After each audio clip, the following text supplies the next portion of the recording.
तो दोस्तों हम सभी जानते हैं कि हमारे बीटीएस के मेंबर्स एक दूसरे के बिना ज्यादा दिन नहीं रह पाते क्योंकि उनमें बेशुमार प्यार है और यह हर एक आर्मी जानती है। लेकिन जो बात आज मैं आपको बताने वाली हूँ, इसके बाद आपको पता चलेगा कि मेंबर्स किस तरह से रहा करते थे और क्या उनमें लड़ाई होती थी या फिर नहीं। और काफी लोगों के मन में ये सवाल भी रहता है कि सारे बीटीएस के मेंबर जब साथ में रहते थे तो क्या उनके बीच में लड़ाई नहीं होती थी। कभी ना कभी तो होती ही रही होगी, क्योंकि जहाँ पर तमाम बर्तन होते हैं वहाँ पर आवाज तो होती ही है।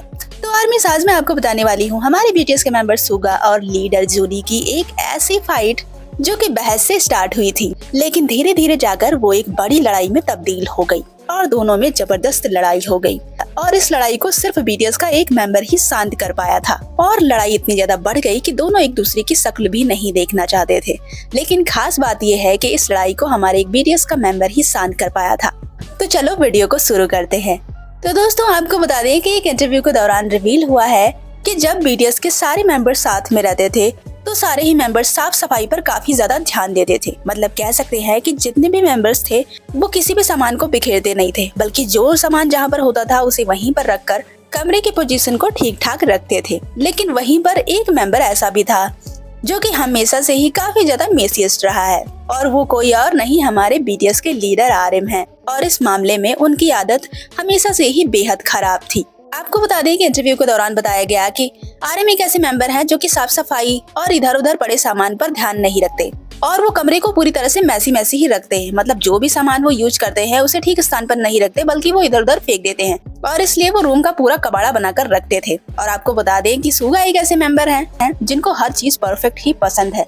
मतलब उनको रूम में हर चीज वैसी की वैसी ही रखनी चाहिए और रूम में बिल्कुल भी गंदगी नहीं होनी चाहिए, वरना सुगा को काफी ज्यादा इरिटेशन होने लगती है। और सुगा आरएम की इस आदत से बेहद परेशान थे और एक बार सुगा ने आरएम को वार्न भी किया था कि तुम अपनी ये आदत सुधार लो, ऐसे नहीं चलने वाला। लेकिन आरएम है कि अपनी आदत से बाज ही नहीं आ रहे थे। तो एक बार सुगा को बहुत ही ज्यादा गुस्सा आ गया और सुगा ने सोचा कि अब इसका कुछ तो इलाज करना ही पड़ेगा। इसके बाद सुगा जाकर आरएम के ऊपर बरस पड़ते हैं और एक छोटी सी बहस होती है। लेकिन धीरे धीरे करके ये बहस एक बड़ी लड़ाई में तब्दील हो गई थी। लेकिन धीरे धीरे ये बहस बढ़ते बढ़ते एक विकराल रूप धारण कर लेती है और उसके बाद दोनों जोर जोर से लड़ने लगते हैं। जो कपड़े दोनों ने अच्छे से तय करके भी रखे हुए थे उसको भी दोनों ने बुरी तरह से फेंक दिया था और कमरे का हाल बुरा बना दिया और दोनों की लड़ाई की आवाज जैसे बाहर जाती है। फिर उसके बाद जांगुक, जेहोप और जिन दौड़ते हुए कमरे के अंदर आते हैं तो वो देखते हैं कि सारा सामान बिखरा हुआ था और उन दोनों ने एक दूसरे के कपड़े को बुरी तरह से फेंक दिया था। और उसके बाद ये सब देखकर जेहोप को बहुत ही जोर से गुस्सा आ जाती है और जेहोप आरएम और सुगा से भी ज्यादा चिल्लाने लगते हैं। और जेहोप का इतना गुस्से वाला चेहरा देखकर आरएम और सुगा एकदम से शांत हो गए थे।